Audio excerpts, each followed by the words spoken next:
साहिबान, जैसा कि आप सभी जानते हो, क्योंकि हर एक क्लास की पहुंच होती ना, तो इसकी भी पहुंच है, वो पहुंच सुनो पहले। साहिबान, जैसा कि आप सभी जानते हो, दारुस सेना में सेना का मोरल तथा उनका मोटिवेशन बरकरार रखने के लिए जरूरी है। इसीलिए दारुस समय समय पर सेना में पेमेंट तथा फ्री इश्यू होती है। जरूरी है कि हर एक पीने वाला इसको पचाने की क्षमता रखता हो। यह तभी संभव है जब एक पीने वाले ने समय समय पर एम्प्टी गैरेज तथा कैमोफ्लेज कंसीलमेंट एरिया का इस्तेमाल करते हुए इसका भरपूर प्रयोग किया हो। लिहाजा इन सब बातों को मद्देनजर रखते हुए सुने सबक का उद्देश्य 750 ml मैकडॉल बोतल की चाप होने वाली रोके तथा मोटर गार्ड से बचने का तरीका सिखाना है।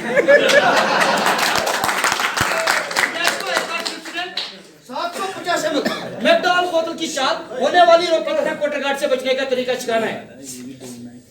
सबक को पूरा करने के लिए 750 ml दारू की बोतल, बोरोसिल तथा स्टील का गिलास।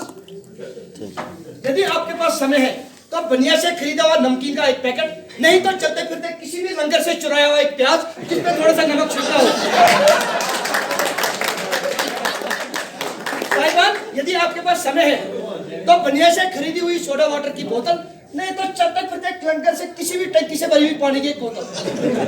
साहिबान, ध्यान रखें, जब एक पीने वाला बड़ी मुश्किल से एसएम साहब तथा सीएसडी एनसीओ के तरले कर करके एक बोतल का जुगाड़ करता है। बोतल का जुगाड़ करते समय ध्यान में रखने वाली बात है, बोतल को इस प्रकार से छुपाया जाए ताकि सीओ साहब तथा उसके खबरी लालों को कानून का खबर ऐसी कैमोफ्लेज कंसीलमेंट वाली जगह पर ले जाए जहां पर आप खबरी लालों की नजर से बच जाएं। बोतल को इस प्रकार से बाएं हाथ पे चारों उंगलियां बाहर से अंदर की ओर और अंगूठा अंदर से बाहर की ओर ग्रिप किया हुआ।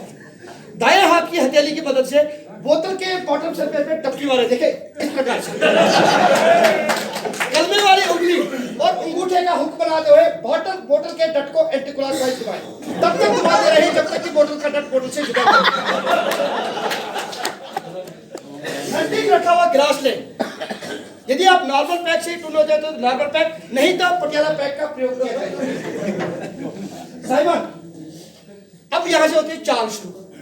जो ही दारू हलक से नीचे चली जाती है, दारू गैस की शक्ल इख्तियार करती है, जिससे हम सीनियर तथा जूनियर की पहचान हो जाते हैं।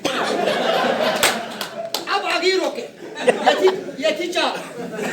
अब आगे रोके दो प्रकार की, सीनियर तथा जूनियर की पहचान खो जाना, जिससे क्वार्टर गार्ड का रास्ता दिखना। दूसरी रोक है, यदि आप क्वार्टर में हो या घर में हो तो फैमिली की रोक, वो बहुत ही खतरनाक रोक है। अब इन दोनों रोकों के लिए यदि आप टून हो जाते हो तो जैसे इस टाइम पर है तो सीधे अपने बिस्तर का रुख करें, गड्डी को 11 नंबर गैरेज में लगाकर चुपचाप सो जाएं। यदि आप क्वार्टर में हो तो नाम क्लीनिंग प्लग, 3.5 फीट का डंडा, नाम क्लीनिंग प्लग, फैमिली की रोक को दूर करने के लिए। लेकिन आज के जमाने में ऐसा भी नहीं करना, नहीं तो सीधा एफआईआर लॉन्च हो जाएगा।